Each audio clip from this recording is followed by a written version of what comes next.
자, 오늘 사무엘 상입니다. 원래 이 사무엘 상과 사무엘 하는 원래 히브리어 성경으로 한 권이었습니다. 근데 이제 나중에 우리 예수님 오시기 한 200년 전에 이 70인역, septuagint라는 70인역이 만들어질 때 사무엘 상하가 이렇게 구분이 됐습니다. 그래서 사무엘 상은 사울 죽을 때까지, 그리고 사무엘 하에서는 이제 사울 죽은 이후 다윗의 왕 시절 이야기를 이렇게 구분해서 이렇게 기록을 하고 있습니다. 이 사무엘에는 상에서는 크게 세 인물이 나옵니다.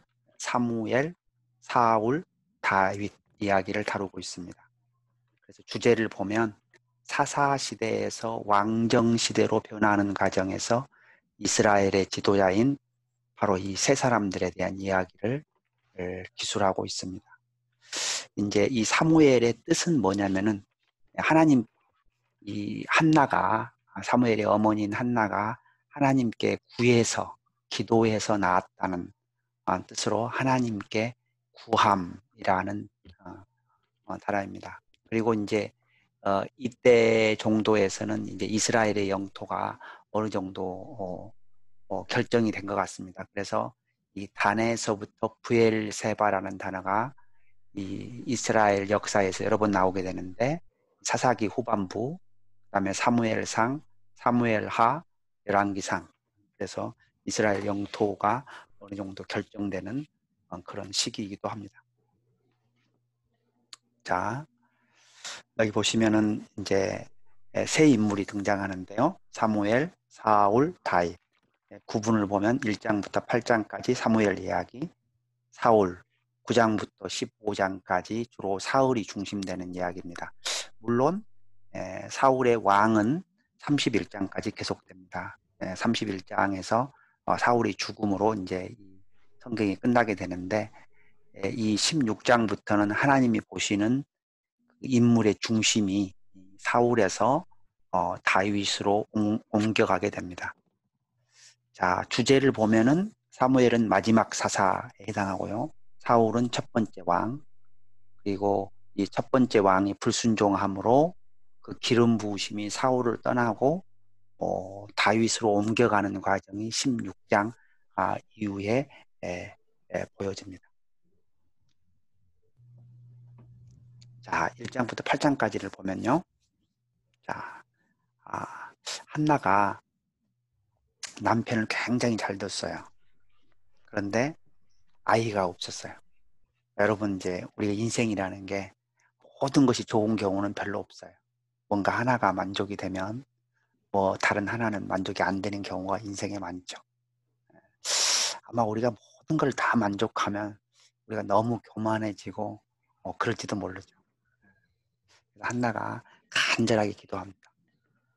그리고 아마 이 사무엘 상 1장에서는 하나님께서 한나의 태를 닫으셨다고 말을 해요. 아마 그 덕분에 한나가 오히려 하나님께 솔직하게 나가서 기도한 것처럼 보입니다. 그래서 우리에게 성경은 이렇게 말합니다. 여러분, 좋은 일이 있으면 하나님께 감사하고 찬양하고, 어려운 일이 있을 때는 하나님께 기도하라고 말하고 있습니다.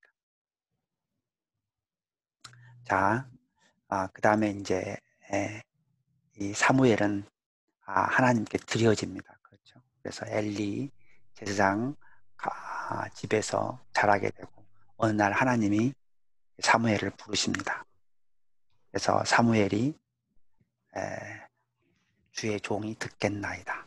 말씀하옵소서, 주의 종이 듣겠나이다. 이제 유명한 오늘 우리가 암송 구절이 되겠습니다. 이따가 한번 오늘, 그러니까 우리가 매번 배울 때마다 우리가 암송 구절을 1개나 2개 정도를 같이 외우면 좋을 것 같다는 생각이 들어서 같이 한번 외워보겠습니다. 자, 그 다음에 이 4장과 7장에 아주 대비되는 두 사건이 일어납니다. 하나는 2개 다 전쟁인데요. 4장은 언약궤를 가지고 나간 사건이고, 7장에는 언약궤가 없었는데 회개하고 하나님의 도우심을 구하는 사건. 근데 이 사장에서는 전쟁에서 지게 되고 언약궤를 빼앗겨 버리고 엘리의 두 아들들이 죽고 결국은 엘리도 죽고 엘리의 손자도 죽는, 며느리도 죽는 그런 이 엘리 가문의 멸망까지를 다 보여줍니다. 대신 7장에서는 우상을 버리고 회개함으로 하나님께 기도하고 하나님의 도움을 구했더니 하나님께서 도와주시는 에베네셀의 하나님을 경험하게 됩니다. 그래서 굉장히 대비되는 거고요. 이제 하나님이 이 언약궤를 왜 빼앗기게 하셨는지를 이제 볼 수 있는 것이 이제 두 가지 측면에서 볼 수가 있는데, 한 가지는 이 언약궤가 어떤 마치 언약궤만 있으면 무조건 이기는 것처럼 유형적인 것이 하나님의 관계를 보증하지는 않는다. 이런 측면이 하나 있을 거고요. 또 하나는 이제 이 언약궤가 이방 땅, 그 블레셋 땅의 아스돗과 가드와 에그론으로 옮겨지면서 하나님이 이방신보다 더 우월한 것을 드러내시는 그런 이유도 아마 있었을 것으로 추측이 됩니다. 그래서 결국 언약궤는 돌아오게 되고요. 그 다음에 이제 사무엘이 나이가 들었는데 두 아들이 있었는데 두 아들이 뇌물을 받고 부정한 일을 합니다. 그래서 사람들이 이제 사무엘에게 와서 왕을 구합니다. 이제 그게까지가 1장부터 8장까지의 이야기가 되겠습니다. 자, 이 사무엘상 1장 5절을 보면 여호와께서 그에게 임신하지 못하게 하시니. 근데 그 뜻이 있었어요. 아마도 이런 일이 없었으면 한나가 간절하게 기도하지 않았을 거고, 또 한나가 간절하게 기도하지 않았으면 사무엘 같은 사람이 태어나지 않았을지도 모릅니다. 자, 사무엘상 1장 10절에서 11절 한나의 간절한 기도를 한번 읽겠습니다.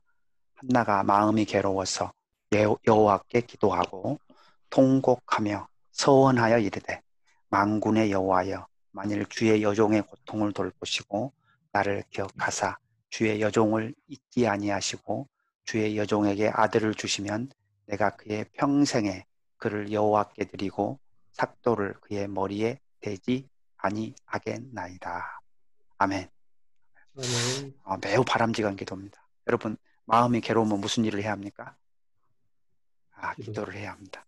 딱 답이 쉽게 나오잖아요. 그죠? 마음이 괴로울 때 무슨 일을 해야 하나? 하나님께 기도해야 합니다. 통곡을 해도 좋습니다. 서원을 해도 좋습니다. 하나님께 막 솔직하게 나아가서 고통을 돌보시고 나를 기억하사 큰 소리로 외쳐도 좋아요. 그러나 마음이 괴로울 때 자기를 묵상하지 마십시오. 자기를 묵상하면 우리는 자기를 묵상하면 자기 애가 있기 때문에 오히려 더 우울증이나 또 염려가 더 깊어지거나 막 스토리를 만든다든지 이런 부정적인 방향으로 갈 확률이 높습니다. 여러분, 마음이 괴로울 때는 다른 거 하지 마시고 무조건 하나님께 기도하시거나 말씀 읽기를 소망합니다. 아멘. 아멘. 여러분, 특별히 마음이 괴로울 때는 시편 읽으면 좋습니다. 왜 그런지 아세요? 시편은 다윗이 마음이 어려울 때 하나님께 얼마나 간절하게 또 솔직하게 정직하게 기도했던 모습들이 보여져요. 그래서 기도가 어려울 때는 시편 읽으세요. 그러면은 저절로 막 성경 구절이 기도가 돼 있어요. 자, 두 번째 이 메시지는 뭐냐면은 아들을 주시면 서원을 했어요. 내가 그의 평생의 그를 여호와께 드리고 헌신의 예배를 드린 거죠. 여기서 삭도를 그의 머리에 대지 아니하겠나이다. 이거는 이제 나스린으로 헌신하겠다는 뜻입니다. 그러니까 뭐요? 하나님께 바쳐진 자로 평생을 키우겠다. 이렇게 기도를 합니다. 자, 1장 17절 18절 보겠습니다. 엘리가 대답하여 이르되, 평안히 가라. 이스라엘의 하나님이 내가 기도하여 구한 것을 허락하시기를 원하노라 하니, 이르되 당신의 여종이 당신께 은혜 있기를 원하나이다 하고 가서 먹고 얼굴에 다시는 근심빛이 없더라. 아멘. 아멘. 아멘. 음. 자, 이 한나가 기도했을 때 엘리가 축복을 해줬습니다. 평안히 가라. 그리고 하나님이 내가 기도하여 구한 것을 허락하시기를 원하노라. 그랬더니 응답을 하죠. 한나가 당신의 요종이 당신께 은혜 있기를 원하나이다. 그 다음 태도가 중요합니다. 가서 먹고 얼굴에 다시는 근심빛이 없더라. 여러분 이제 특별히 자녀들이나 또는 다른 문제 때문에 근심이 많으신 분들은 1장 18절의 하반절을 꼭 암송하시기 바랍니다. 네. 하나님께 기도하는 자의 태도, 또 믿음이 있는 자의 태도, 모든 염려를 주께 맡기는 자의 태도는 뭐다? 얼굴에 다시는 근심빛이 없더라. 아멘. 아멘. 아멘. 그래서 나는 염려가 좀 많다. 나 염려가 없더라도 나는 다시는 이제 하나님을 신뢰함으로 염려하지 않겠다라고 결단하시는 분은 이 구절을 꼭 암송하면 좋습니다. 얼굴에 아멘. 다시는 근심빛이 없더라. 아멘. 아멘. 아멘. 자, 엘리의 아들들과 사무엘이 대조가 됩니다. 보면 엘리는 정말 좋은 가문에 엘리의 아들들은 좋은 가문이죠. 제사장의 아들들이니까. 물론 사무엘도 좋은 가문입니다. 그러나 이 기도하고 낳은 아들 또는 뭐 가정교육 여러 가지 복합적인 요소가 있겠습니다만은 여기 2장 29절 30절을 보면 너희는 어찌하여 내가 내 처소에서 명령한 내 재물과 예물을 밟으며 내 아들들을 나보다 더 중히 여겨 내 백성 이스라엘이 드리는 가장 좋은 곳으로 너희들을 살찌게 하느냐. 그러므로 이스라엘의 하나님 나 여호와가 말하노라. 내가 전에 내 집과 내 조상의 집이 내 앞에 영원히 행하리라 하였으나 이제 나 여호와가 말하노니 결단코 그렇게 하지 아니하리라. 나를 존중히 여기는 자를 내가 존중히 여기고 나를 멸시하는 자를 내가 경멸하리라. 아멘. 아멘. 이 아들들이 뭐 아주 나쁜 짓들을 많이 하죠. 하나님께 바쳐질 고기를 자기가 먼저 가서 챙긴다든지 또 해막에서 시중 드는 여인들을 범한다든지 이런. 그래서 이 하나님을 무시하는 일, 경멸하는 일을 합니다. 그리고 또 하나 중요한 이야기는 이 엘리가 아들들을 나보다 더 중히 여겼다고 말하는 거예요. 그래서 우리에게는 하나님이 1순위가 돼야 합니다. 항상. 그래서 우리 아들들 우리 이제 자녀들을 사랑하지만 하나님보다 더 위에 나서는 안 돼. 그러면은 그 아들들을 위해서도 좋지 않습니다. 자, 두 번째는 하나님은 굉장히 인격적이시라는 겁니다. 뭐요? 나를 존중히 여기는 자를 내가 존중히 여기고 나를 멸시하는 자를 내가 경멸하리라. 그래요. 우리 저기 마태복음 5장에서도 그러죠. 긍휼히 여기는 자는 복이 있나니 뭐라 그래요? 긍휼히 여김을 받을 것이며. 그 다음에 제가 지금 생각나는 구절은 우리 사무엘 하 다음 시간에 배울 것 같긴 한데요. 사무엘 하 22장을 보면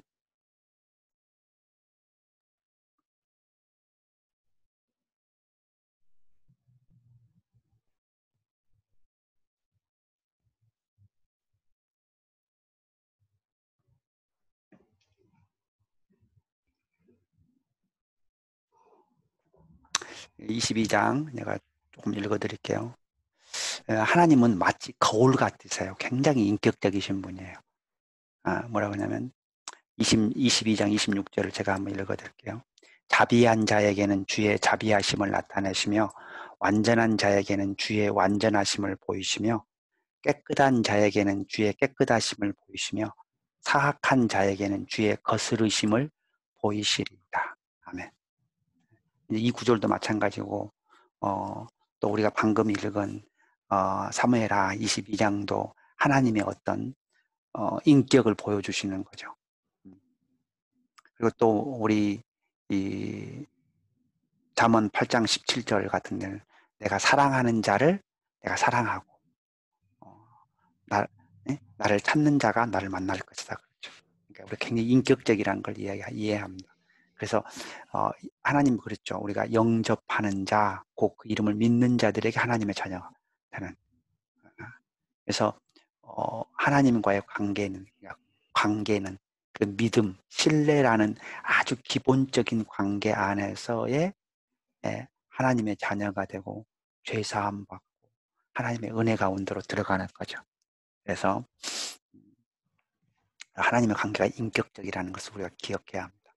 내가 아무렇게나 해도 하나님은 나를 사랑해 주시겠지. 그렇지는 않아요. 자, 우리 사무엘상 3장 10절 우리가 오늘 암송 구절입니다. 말씀하옵소서 주의 종이 듣겠나이다. 말씀하옵소서. 답죠? 말씀하옵소서 주의 종이 듣겠나이다. 이게 경청 기도를 할 때 아주 좋습니다.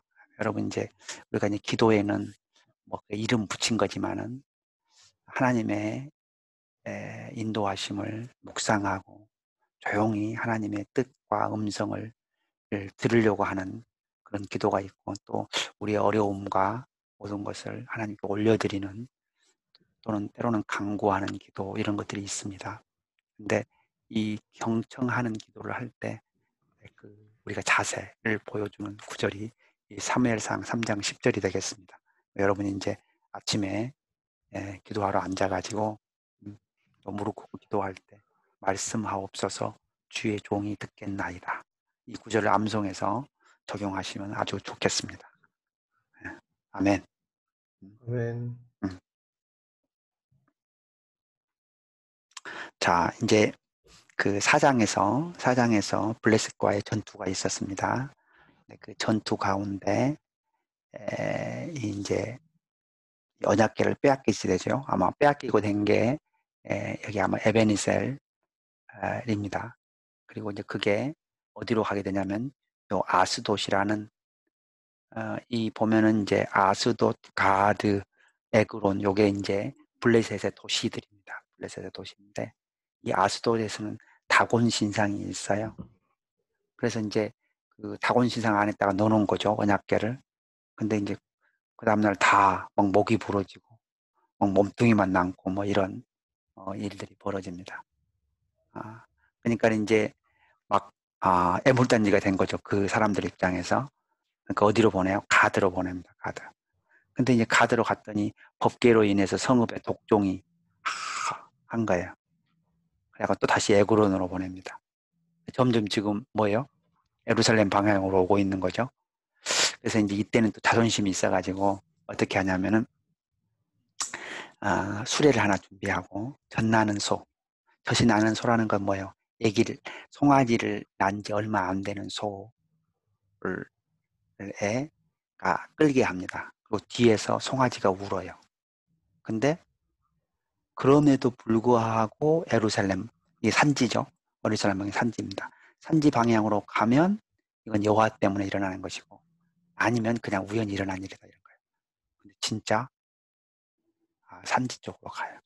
그러니까 이제 이 모든 일이 여호와 하나님 때문에 일어난 것임을 보여주는 장면입니다. 그래서 이제 이 다윗 때까지 기럇 여아림에 머무르게 되고 기럇 여아림에서 예루살렘 가는 것은 다윗 사무엘 하 때 보여지게 됩니다. 자, 이제 또 중요한 장이 7장이라 그랬죠. 전반부에서 가장 중요한 장은 7장입니다. 우리가 이미 언약궤가 없죠. 어떻게 보면 하나님의 임재를 상징하는 언약궤가 없는데도 불구하고 여기서 우상을 버리고 회개하고 기도했더니 뭐요? 하나님의 임재가 있는 거, 하나님의 도우심. 자, 그래서 굉장히 중요합니다.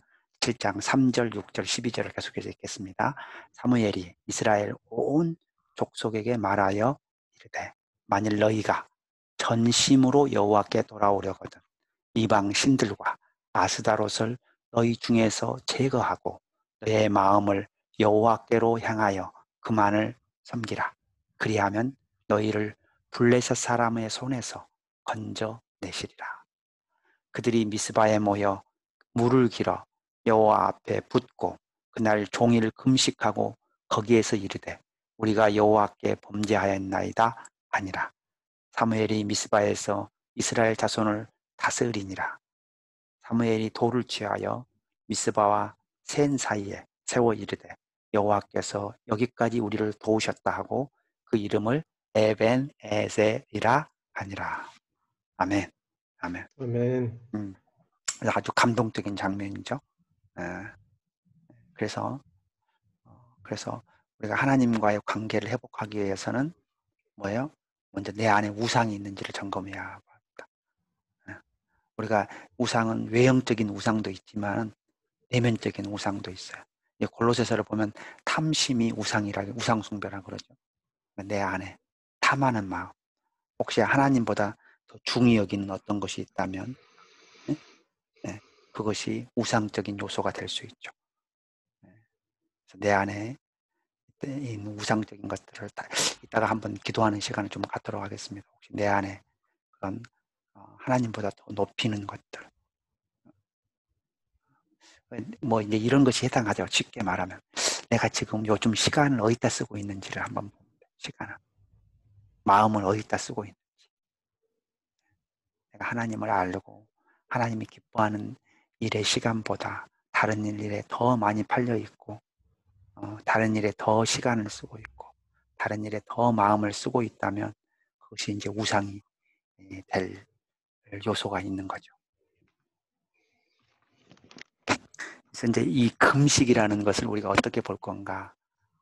이게 이제 금식은 그 욕망을 다스리는데 아마 통로가 좀 됩니다. 왜냐하면 이 먹는 것이라는 게 가장 기본적인 욕망이잖아요.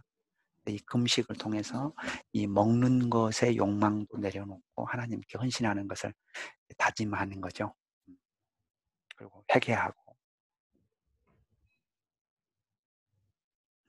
그랬더니 이제 하나님께서 도와주시는 것을 보여줍니다.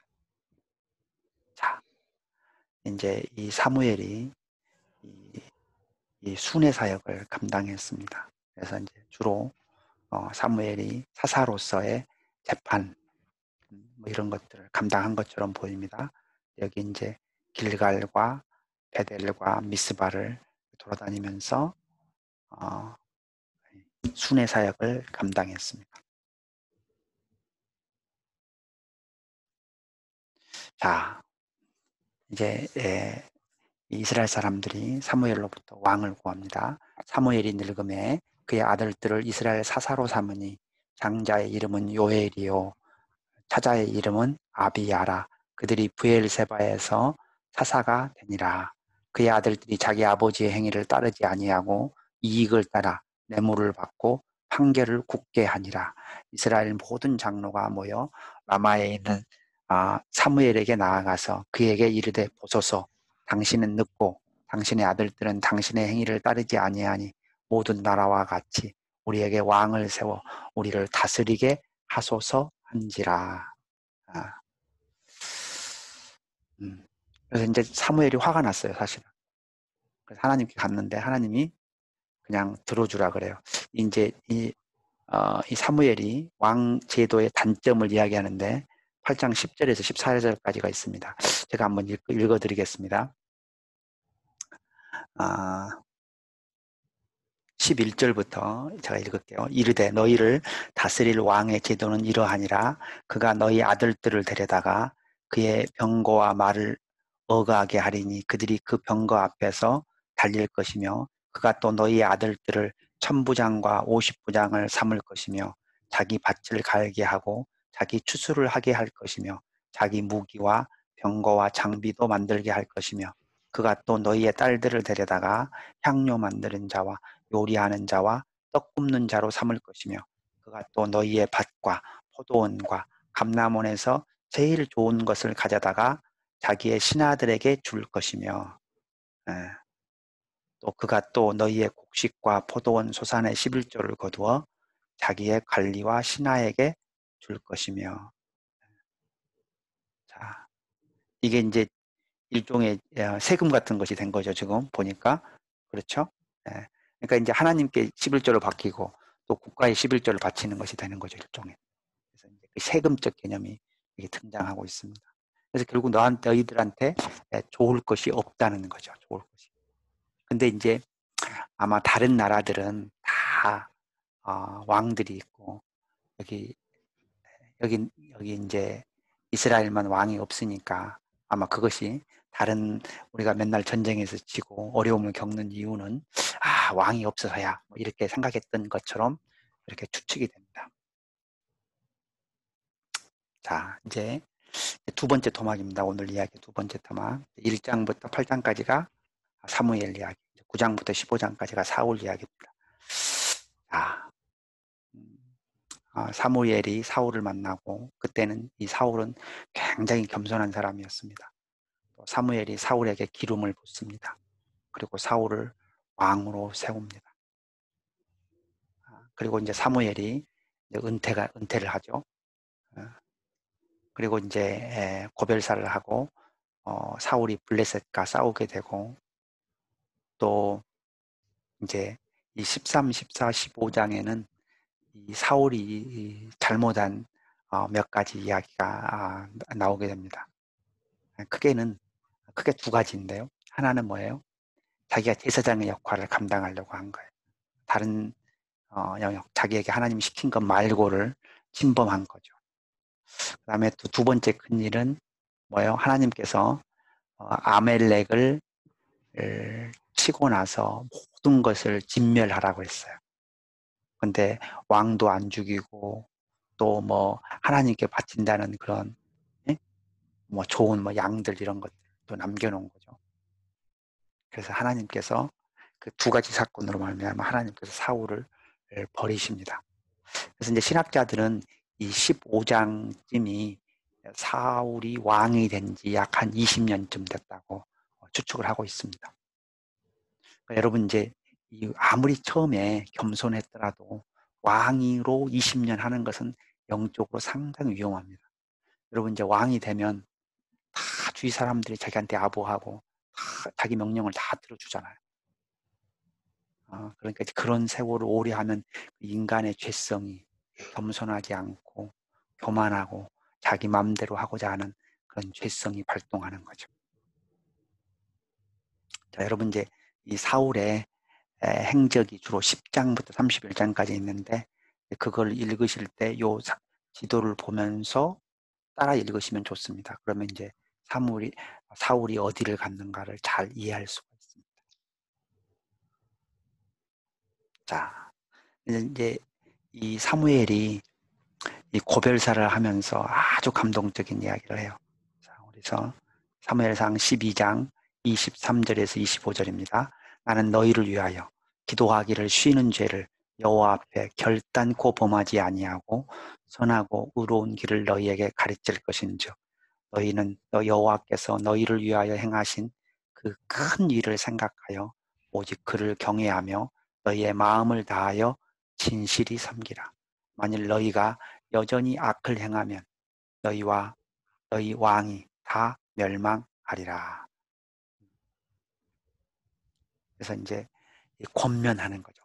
아주 강하게 권면하면서 사무엘이 뭐예요?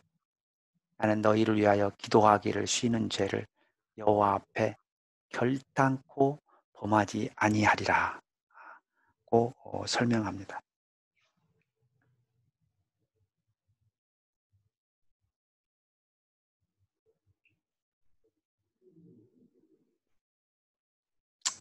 그러니까 하나님 앞에 얼마나 충성스러운 사람이었는지를 우리가 알 수가 있습니다. 자, 이제 사울이 크게 불순종한 거를 이제 사울의 삶 전체로 보면은 악한 일을 한 게요. 블레셋과의 싸움에서 사무엘 없이 번제를 드렸습니다. 그리고 아말렉 족속을 진멸하지 않고 재물을 탈취했으며 다윗을 도운 제사장과 가족들을 죽이고 또 다윗을 여러 번 죽이려고 했죠. 그리고 마지막 때는 자기도 사실은 엄격하게 금했어요. 근데 실제로 이제 미래가 궁금해서 엔돌의 신접한 여인을 찾아가게 됩니다. 이 신명기 17장을 보면 왕의 자격에 대해서 조금 언급을 해놓습니다. 근데 이제 요 구절이 우리가 리더가 어떻게 어떤 자격을 가져야 그 공동체가 좋은지에 대해서 좀 설명해 주는 장이 됩니다. 요약하면 이렇습니다. 첫째, 기름 부으심이 있어야 한다. 왕은. 그러니까 뭐예요? 성령 충만해야 한다는 거죠. 지금 말로 하면. 두 번째, 말씀 묵상을 하는 사람이어야 한다. 율법을 가까이 해서. 그 다음에 세 번째는 적은 안에. 뭐 지금은 일처일부제니까 전혀, 그러니까 뭐 지금 개념으로는 도덕적으로 좀 경건하고 거룩해야 되고, 뭐 바람을 피지 않고 뭐 이런 것이 되겠죠. 이제 지금 기준으로 하면. 네 번째는 적은 병거와 마병. 그러니까 재산이 많고, 뭐예요? 권력이 많고, 소유가 많으면 뭐예요? 왕이 타락하게 되는 것을 이렇게 금하기 위해서, 절제하기 위해서 하나님께서 왕의 자격을 이렇게 보여주신 것을 알 수가 있습니다.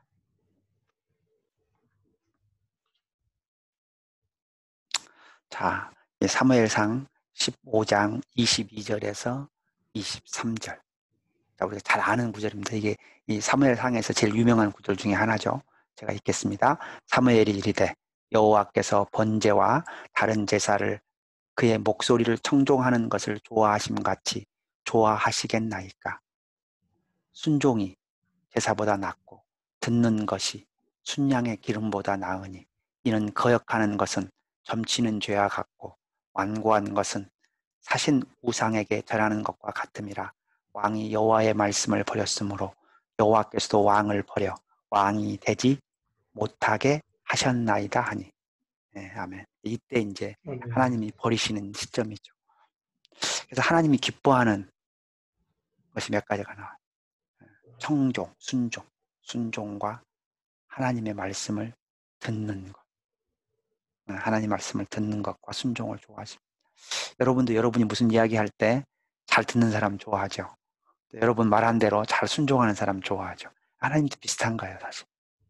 왜냐하면 우리가 하나님을 함께 창조했기 때문입니다. 그래서 여기서 아주 흥미로운 구절이 있어요. 순종의 반대가 거역입니다.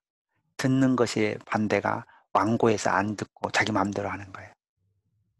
근데 그게 뭐예요?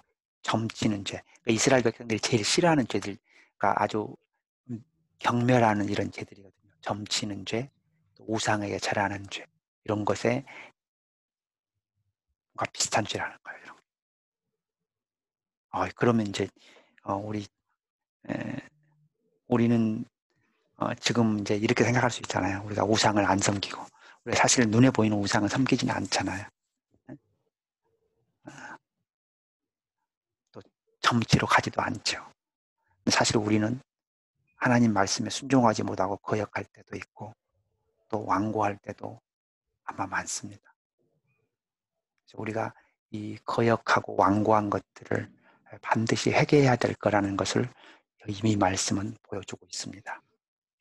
아멘. 아멘.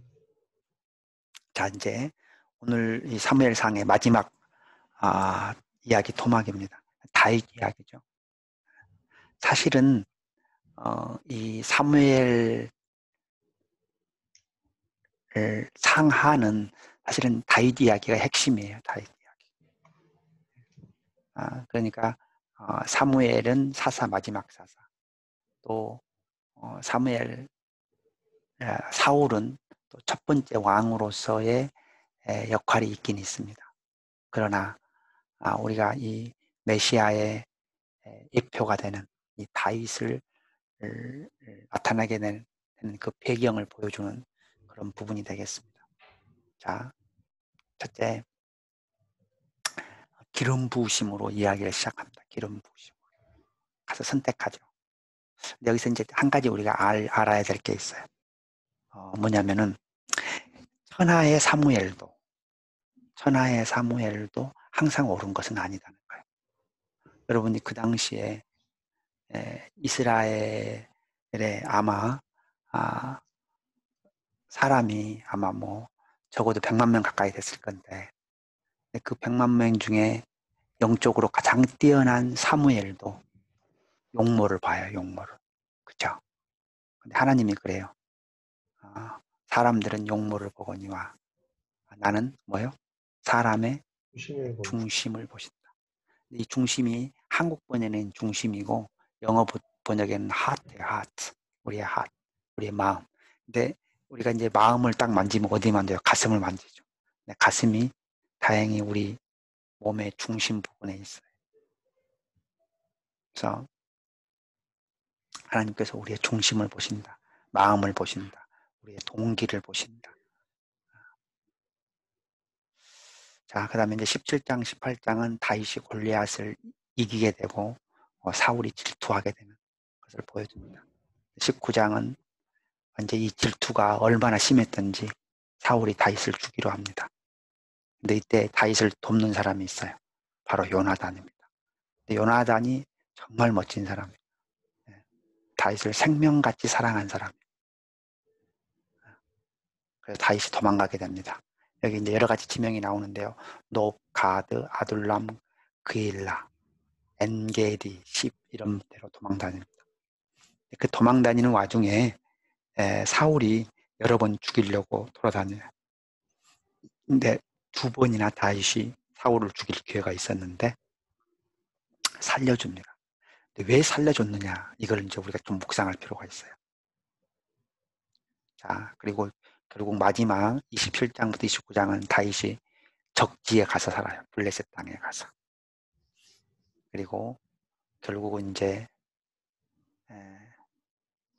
이 사울이 블레셋과의 전투에서 길보아 산에서 죽게 되는 이야기가 나옵니다. 이 다윗의 뜻은 너무 좋습니다. 사랑받는 자. 여러분도 하나님께 사랑받는 자가 되기를 소망합니다. 아멘. 네. 아멘. 자, 이 다윗은 참 멋집니다. 어떤 면에서 두려움이 없어요. 여러분 하나님과 동행하는 자에게는 두려움이 없습니다. 자, 읽겠습니다. 다윗이 블레셋 사람에게 이르되 너는 칼과 창과 단창으로 내게 나아오거니와 나는 만군의 여호와의 이름 곧 내가 모욕하는 이스라엘 군대 하나님의 이름으로 내게 나아가노라. 오늘 여호와께서 너를 내 손에 넘기시리니 내가 너를 쳐서 내 목을 베고 블레셋 군대의 시체를 오늘 공중의 새와 땅의 들짐승에게 주어 온 땅으로 이스라엘의 하나님이 계신 줄 알게 하겠고 또 여호와의 구원하심이 칼과 창에 있지 아니함을 이 무리에게 알게 하리라. 전쟁은 여호와께 속한 것인즉 그가 너희를 우리 손에 넘기시리라. 아멘. 아멘. 전쟁은 누구에게 속해 있어요? 여호와께 네. 속해 있습니다. 우리 출애굽기 17장에도 이 우리 전쟁하는 게 나오죠. 그때 두 팀이 나눠지죠. 여호수아는 전쟁팀, 그 다음에 모세와 아론과 홀은 뭐예요? 중보기도 팀을 나눕니다. 근데 그게 이제 뭐예요? 전쟁은 여호와께 속한 것임을 보여주는 것이죠. 그리고 이제 이 우리 안에 하나님이 멸시받았을 때 우리 안에 거룩한 분노가 있어야 합니다. 거룩한 마치 다윗처럼. 자 이제 문제가 생겼어요. 여러분 세상에서 잘 나가잖아요. 그럼 반드시 좋은 일만 생기는 게 아니에요. 영적 전쟁이 생겨요. 자, 여인들이 뛰놀며 노래하여 이르되 사울이 죽인 자는 천천히요 다윗은 만만이로다 한지라. 사울이 그 말에 불쾌하여 심히 노하여 이르되 다윗에게는 만만을 돌리고 내게는 천천만 돌리니 그가 더 얻을 것이 나라 말고 무엇이냐 하고. 지금 사울이 많이 삐쳤죠. 그렇죠. 여러분 쥐가 높다고 해서 많이 인정받아야 되는 건 아니에요. 근데 이걸 착각해버리면 질투에 금방 빠지게 됩니다. 그 질투는 얼마나 무섭냐면 다른 사람을 죽이고 싶을 정도로 무서워해요. 사탄이 영적 전쟁으로 사용하는 굉장히 중요한 도구가 뭐냐면은 질투예요, 질투. 여러분 보세요. 창세기 4장의 첫 번째 살인사건이죠. 그것도 질투 때문에 일어난 거예요. 질투 때문에. 그래서, 우리 이제 또 이 야곱의 아내들 안에도 질투가 또 있었죠. 그래서 어려움들이 생겼죠. 결국은 또 뭐예요? 요셉을 죽이려고 했던 것도 질투였습니다. 그러니까 이제 이 질투라는 것은 이 이제 고린도전서 여러분이 이제 3장에 보면은 그 아직 너희들이 육신에 속한 자라 그래요. 육신에 속한 자. 근데 그 이유가 뭐냐면 너희 안에 시기와 분쟁이 있도다 그래요. 여러분 교회 안에서 싸우면 안 돼요. 누구랑. 근데 그것 때문에 뭐예요? 그것 때문에 교회가 어려워지고 뭐예요? 분열되고 나누어지고 싸우고 하나님 나라 일을 못하게 돼 결국. 근데 이때 사실은 두 사람이 다 잘못한 거예요. 여인들이 또 잘못한 겁니다. 사울도 잘못한 거예요. 여인들은 어떻게 했어요? 그러니까 여인들이 진짜 다윗을 좋아하면 저렇게 하면 안 되는 거죠. 여러분이 진짜 누구를 좋아하는데 그 사람을 너무 높여주면 안 되는 거예요. 그래서 우리가 이제 우리가 말을 조심해야 합니다. 우리 말을 조심하는 구절 여러 가지가 있는데 제가 한 구절만 봅시다. 한 구절만 어디를 보냐면 전도서 5장이죠. 전도서 5장이죠. 여러분 시편 141편 3절은 내 입에 파수꾼을 세우사 이건 잘 알고 있는 구절이죠. 여러분 그 구절을 암송하셔도 좋고 또 이 시편 전도서 5장 2절도 아주 중요한 구절입니다. 그런 의미에서 너는 하나님 앞에서 함부로 입을 열지 말며 급한 마음으로 말을 내지 말라. 하나님은 하늘에 계시고 너는 땅에 있음이니라. 그런즉 마땅히 말을 적게 할 것이라. 아멘. 아멘. 여러분 이제 이 말이 많이 말아지면 실수가 생기기가 마련이에요. 실수. 그래서 우리 또 야고보서 3장 2절은 말에 실수가 없는 자를 온전하다고 말합니다. 온전한 자라고 말합니다. 그래서 우리가 막 말을 하고 싶다고 무조건 하면 안 돼요. 이것이 일으킬 파장도 고려해 봐야 돼. 기도해 봐야 돼. 특별히 다른 사람에 대한 안 좋은 이야기는 조심해야 돼. 그게 이제 새로운 영적 전쟁의 씨앗이 될 수 있으니까. 이런 것처럼. 그래서 첫째는 여인의 입장에서 보면 말을 조심해야 되는 걸 적용해야 하고 사울의 입장에서 보면 뭐예요? 하나님이 다윗을 높이시는구나. 마치 요한복음 3장 27절의 마음을 가져야 돼요. 이것도 제가 한번 언제 외우라고 제가 부탁을 드렸는데 여러분 잊어버렸으면 지금부터 외우면 됩니다. 자, 요한이 대답하여 이르되 만일 하늘에서 주신 바 아니면 사람이 아무것도 받을 수 없느니라. 하늘에서 주신 바 아니면 사람이 아무것도 받을 수 없느니라. 이 구절은 하나님의 주권을 인정하는 동시에 우리의 마음속에 생기는 질투를 없앨 수 있는 아주 좋은 말씀 구절입니다. 만일 하늘에서 주신 바 아니면 사람이 아무것도 받을 수 없느니라. 아멘. 아멘.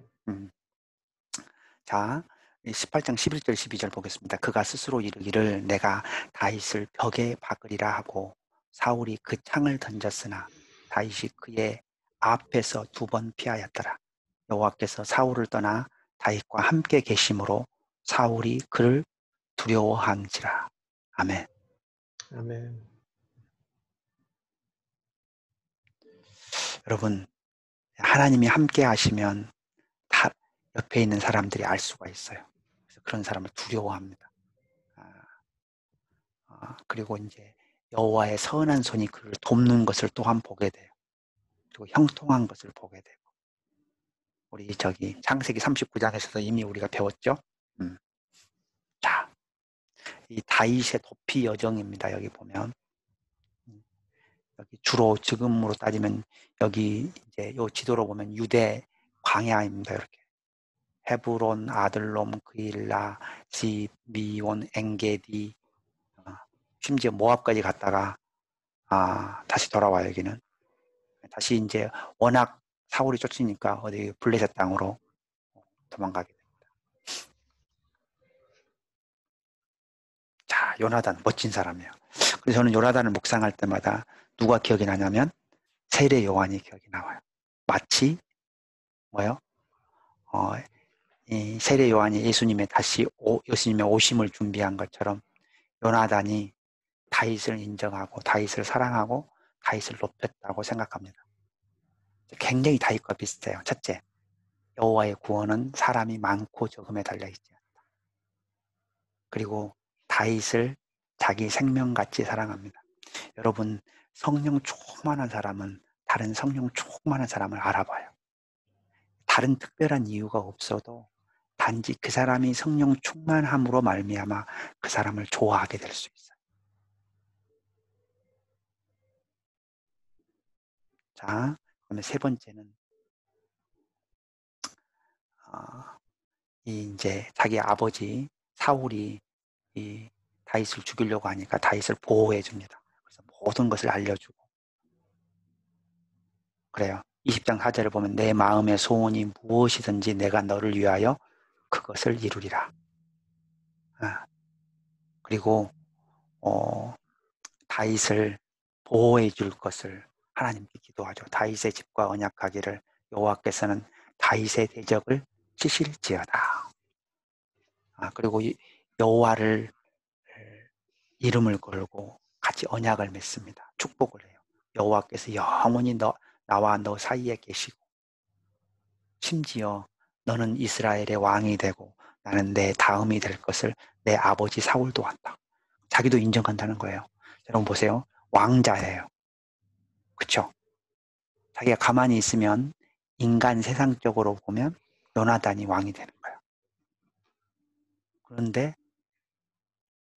아마도 하나님이 다윗을 선택하셨다는 것을 아마 소문을 들었을지 아니면 뭐 어떻게 알았을지는 모르는데 그걸 아마 은연중에 알고 있었던 것 같아요.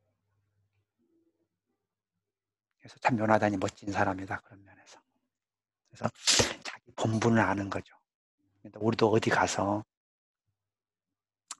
여러분 이제 자기가 본분을 모르면은 어려운 일이 발생해요. 그래서 막 다른 사람이 자기를 리더로 만들어주면 뭐요? 이 다윗도 그런 경우거든요. 다윗은 다른 사람이 다 다윗을 리더로 만들어주는 경우예요. 근데 자기가 막 억지로 리더하는 것은 사울이죠. 여러분 우리가 하나님 나라 사역을 하고 이럴 때 억지로 뭔가를 이루려고 하지 마세요. 하나님이 뜻이면 하나님이 만들어 주실 거고 하나님의 뜻이 아니면 오히려 다른 사람을 중심으로 연합하는 거. 그래서 자기가 그거를 잘 분별할 수 있어야 합니다. 그래야 공동체에 해를 안 끼치고 어느 공동체에 가서나 연합할 수가 있어요. 그리고 자기보다 좋은 리더가 있어서 하나님 나라를 잘 인도해 주면 좋잖아요. 그리고 자기는 또 다른 일을 해도 좋고 아니면 그 사람을 도와도 좋고 자기는 자기 자신을 잘 못 보거든요. 어떤 사람인지. 자, 하나님을 찾는 자는 부족함이 없다. 이때가 이제 어땠냐면은 다윗이 그 블레셋에 아비멜렉 앞에 가서 그 가드의 왕 아기스 앞에 가서 미친 채예요. 왜냐하면 그 신하들이 알아봤어요. 사울이 죽인 자는 천천히고 다윗 죽인 자는 만만이다. 그 다윗 아니냐. 그런데 그러면 이제 잘못하면 자기가 죽게 생겼잖아요. 그러니까 뭐냐면 거기서 미친 척해요. 근데 얼마나 미친 척하냐면 여기 보니까 대문짝을 미친 채 하고 대문짝에 끄적거리며 침을 수염에 흘리며 그러니까 침을 질질 흘리면서 미친 척 한 거죠. 그래가지고 위험을 넘겨요. 그리고 그 위험을 넘긴 다음에 시를 짓습니다. 근데 그 시가 34편이에요. 시편. 여러분 한번 읽어보세요. 가서. 오늘 끝나고 가서 한번 읽어보세요. 제가 2절만 볼게요. 내가 여호와를 항상 송축하며 내 입술로 항상 주를 찬양하리이다. 젊은 사자는 궁핍하여 줄일지라도 여호와를 찾는 자는 모든 것에 부족함이 없으리로다. 아멘. 아멘. 여러분도 어떤 어려움이 있을 때는 하나님을 의지하시고 또 끝났을 때는 하나님을 찬양하고 하나님을 경배하고 하나님께 감사드리시기를 바랍니다. 아멘. 아멘. 자, 이제 사무엘 상의 또 후반부에 아주 우리가 간직해야 될 구절 중에 하나입니다. 22장 1절 2절. 그러므로 다윗이 그곳을 떠나 아둘람 굴로 도망하며 그의 형제와 아버지의 온 집이 듣고 그리로 내려가서 그에게 이르렀고 환난당한 모든 자와 빚진 모든 자와 마음이 원통한 자가 다 그에게로 모였고 그는 그들의 우두머리가 되었는데 그와 함께 한 자가 400명 가량이었더라. 아멘. 아멘. 자, 여러분 지금 다윗이 도망 다니고 있어요. 왜? 사울이 죽이려고 했기 때문에. 그러면 여러분 한 명이 도망 다니는 게 좋습니까? 400명이 도망 다니는 게 더 좋습니까? 한 명도. 한 명이 도망 다니는 게 더 쉽죠. 왜냐면 400명이 다니면 먹는 것도 많고 소문도 금방 나고 다른 사람한테 목격되기도 쉽죠. 근데 여기 보니까 형제와 아버지의 온 집이 듣고 자기 친척들이 다 온 거죠. 이건 어떻게 할 수도 없을 뿐이에요. 그죠? 근데 여기 보세요. 환난당한 모든 자와 빚진 모든 자와 마음이 원통한 자.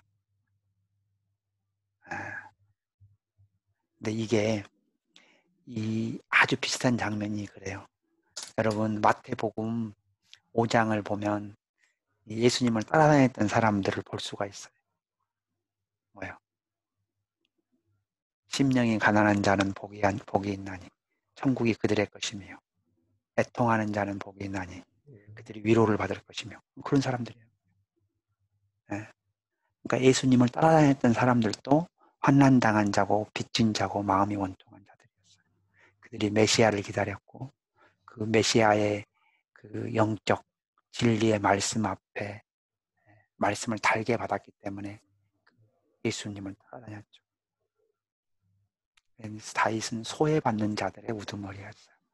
그래서 여러분 우리도 섬김의 방향은 공동체의 방향은 항상 소외받은 사람들하고 그래서 여러분이 만약 나는 너무 잘 나가는 사람들하고만 있어 그러면 영적으로 위험할 가능성이 있어요. 반드시 그런 공동체라면 더 어려운 소외받은 공동체를 섬겨야 돼요. 그렇지 않고 그냥 우리는 조금 세상적으로도 좀 부유하고 세상적으로도 지위가 좀 있고 뭐 이런 공동체들끼리만 모여서 교제하고 이러면은 조금 이제 새롭게 섬기실 곳을 더 어렵고 나보다 더 어렵고 아직 복음이 없고 또 마음에 상처가 있고 또 가난한 이런 사람들을 섬기는 통로들을 찾아봐야 합니다.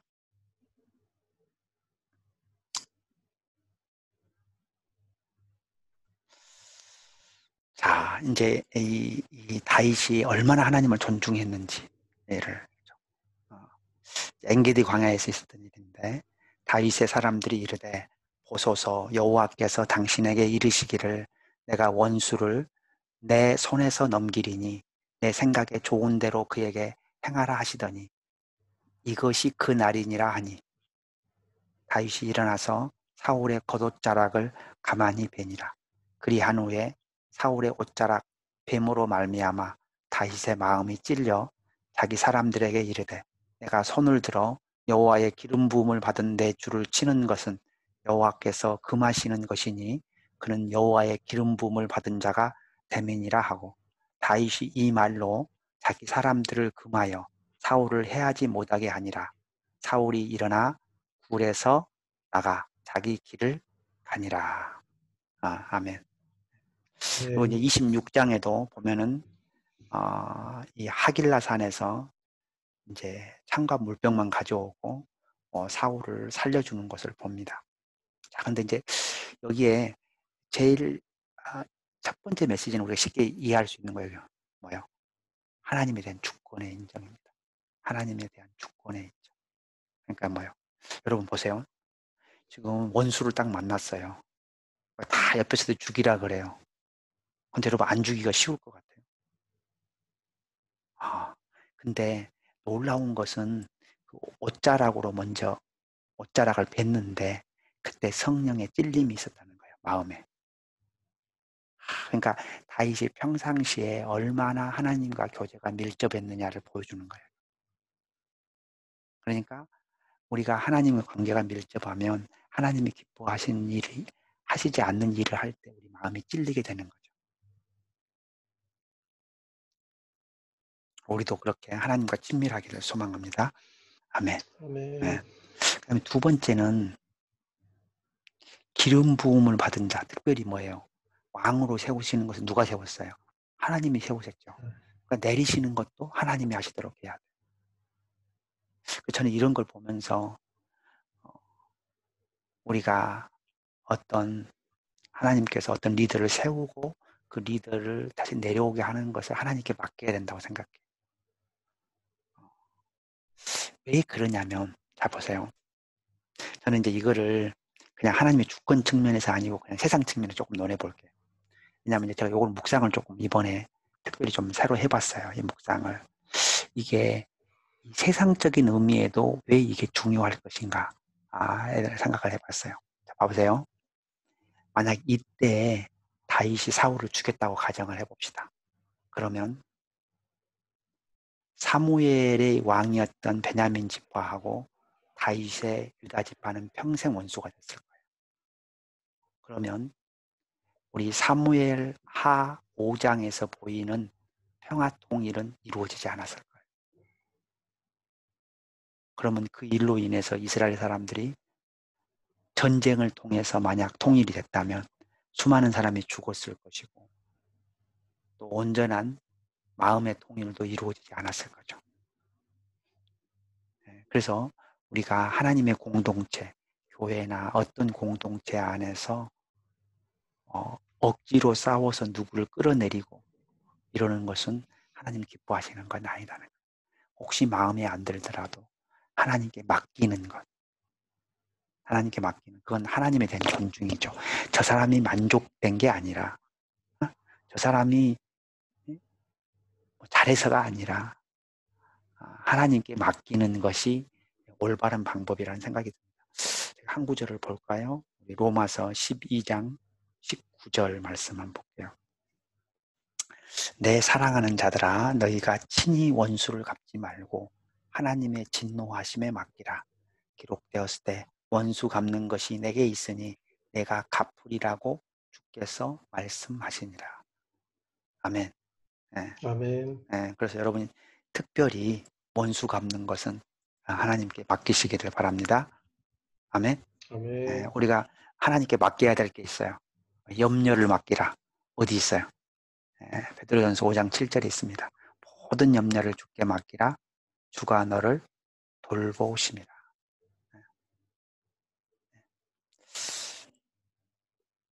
그리고 우리 짐을 맡기라도 있어요. 짐을 맡기라. 짐을 맡기라는 제가 생각이 안 나는데 얼마 전에 했었죠.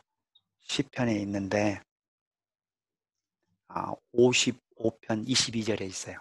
제가 지금 금방 찾아봤습니다. 시편 55편 22절에 볼게요. 내 짐을 여호와께 맡기라. 그가 너를 붙드시고 의인의 요동함을 영원히 허락하지 아니하시리로다. 여기서 너무 멋있는 말. 의인은 믿음으로 말미암아 살지. 근데 그 믿음으로 사는 사람에게는 하나님이 요동함을 영원히 허락하지 아니하시리로다. 아멘. 아멘. 너무 아멘. 좋은 구절이네. 그래서 여러분이 짐이 있고 염려가 있고 원수가 있다면 오늘 이 시간 하나님께 모든 것을 맡기시기를 소망합니다. 네. 네, 특별히 여러분이 예수 그리스도를 믿는 사람이라면 의인입니다. 의인. 그렇죠? 의인은 믿음으로 말미암아 산다 그랬어요. 근데 그 의인은 하나님이 의인의 요동함을 영원히 허락하지 아니하신다 그랬어요. 아멘. 아멘. 아멘.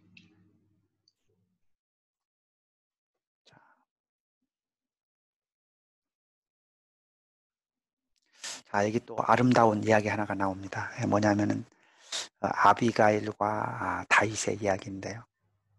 자, 사무엘상 25장을 읽겠습니다. 마온에서 일어나는 일인데요. 아비가일이 다윗을 보고 급히 나귀에서 내려 다윗 앞에 엎드려 그의 얼굴을 땅에 대니라. 그가 다윗의 발에 엎드려 이르되 내 주여 원하건대 이 죄악을 나 곧 내게로 돌리시고 여종에게 주의 귀에 말하게 하시고 이 여종의 말을 들으소서. 아멘. 아멘. 아멘. 여러분, 이 나발의 아내, 이 아비가일이 굉장히 지혜로워요. 나발은 자기가 부자였지, 너무 거들먹거리고, 또 다윗이 보낸 소년들을 무시하고, 또 자기가 받은 은혜들을 생각을 못했죠. 근데 이 아비가일은 그 이야기를 듣고, 이제 모든 음식을 준비해가지고, 자기 하인들을, 종들을 먼저 보내고 자기는 뒤따라가죠. 그러면서 이제 다윗을 만나게 됩니다. 근데 이때 태도가 얼마나 겸손하고 얼마나 좋은지 몰라요. 다윗의 발에 엎드려 이르되 내 주여 원하건대 이 죄악을 나 곧 내게로 돌리시고. 이게 대속입니다. 대속. 예수님이 이런 거 한 거죠. 예수님이 십자가에서 하나님 저를 믿는 모든 사람의 죄악을 저에게 돌리시옵소서 이렇게 기도하셨어요. 그게 우리의 뭐예요? 죄사함의 은혜를 입게 된 거죠. 여기 이 사무엘상 25장을 보면은 굉장히 은혜로운 글들이 좀 많이 있습니다. 제가 조금 보겠습니다. 사무엘상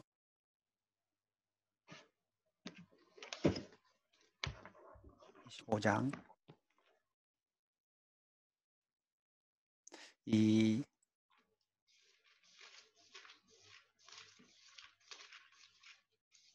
28절을 보세요. 주의 여종의 허물을 용서하여 주옵소서. 여호와께서 반드시 내 주를 위하여 든든한 집을 세우시리니 이는 내 주께서 여호와의 싸움을 싸우심이요 내 주의 일생에 내 주에게서 악한 일을 찾을 수 없음이니라. 사람이 일어나서 내 주를 쫓아 내 주의 생명을 찾을지라도 내 주의 생명은 내 주의 하나님 여호와와 함께 생명사계 속에 쌓였을 것이요 내 주의 원수들의 생명은 물매로 던지듯 여호와께서 그것을 던지시리라. 그러니까 지금 이 아비가일의 믿음이 보통이 아닌 거예요. 보통. 하나님에 대한 인정도 보통이 아닌 거예요. 그리고 30절 보세요. 여호와께서 내 주에 대하여 하신 말씀대로 모든 선을 내 주에게 행하사 내 주를 이스라엘의 지도자로 세우실 때. 그리고 31절 내 주께서 무제한 표리를 흘리셨다든지 내 주께서 친히 보복하셨다든지 하므로 여기서 이게 나오죠. 친히 보복하셨다든지. 지금 다윗도 너무 화가 나가지고 친히 보복하려고 그러는 거예요. 근데 지금 그거를 이 아비가일이 일깨워 줍니다. 함으로 말미암아 슬퍼하실 것도 없고 내 주의 마음에 걸리는 것도 없으시리니 다만 여호와께서 내 주를 후대하실 때 원하건대 내 주의 여종을 생각하소서 하니라. 아비가일이 지혜도 있고 믿음도 있고 그런 거예요. 근데 32절에 다윗이 이 여자로 감동받은 거예요. 다윗이 아비가일에게 이르되 오늘 너를 보내어 나를 영접하게 하신 이스라엘의 하나님 여호와를 찬송할지로다. 아멘. 너무 멋있는 말이죠. 아멘. 그렇죠? 그래서 이 두 사람의 대화가 너무 감동적입니다. 결국은 이제 나중에 나발이 죽게 되고 이 아비가일을 아내로 맞이해요. 아마 이 세상적으로 보면 가부잖아요. 그런데도 아마 이 다윗이 이 여인을 아내로 맞이한 것은 오늘 우리가 읽은 사무엘상 25장의 이 대화 때문인 것 같아요. 뭐요? 이 사람이 여호와에 대한 그 믿음과 신뢰와 하나님의 주권에 대한 인정이 이 짧은 대화 속에 다 보이잖아요. 이 여인이 지혜가 있고 믿음이 있다는 걸 알게 된 거예요. 그러니까 마음에 든 거죠, 다윗의 마음. 그래서 다윗이 이 여인을 아내로 맞이하게 됩니다. 자, 결국 하나님이 사울을 죽이시기로 결정하신 거죠. 그래서 여기 길보아 산에서 전투 중에 뭐 우연인 것 같지만은 결국은 이 전투에서 전사하게 됩니다. 아쉬운 것은 요나단까지 죽게 돼요. 그렇죠? 근데 참 그것은 또 하나님의 뜻일 수도 있다는 생각이 좀 들어요. 마치 이제 다윗이 뜨려면 요나단이 없는 게 좋은 거죠. 마치 예수님이 뜨려면 요한이 없는 게 세례 요한이 없는 게 나을 수 있는 것처럼. 우리가 그걸 다 모르는 거예요. 모르죠. 자, 사무엘상 하나님 요약하겠습니다. 헌신의 기도를 기뻐하시는 하나님입니다. 하나님의 말씀 듣기를 원하시는 하나님, 회개를 기뻐하시는 하나님, 직접 통치하기를 원하시는 하나님. 그러니까 왕을 기뻐하지 않으셨죠. 순종과 듣는 마음을 기뻐하시는 하나님, 중심을 보시는 하나님, 고난을 통하여 사람을 만들어 가시는 하나님, 성령을 충만하게 하시는 하나님, 하나님의 주권을 존중하는 다윗을 기뻐하시는 하나님. 아멘. 아멘. 아멘.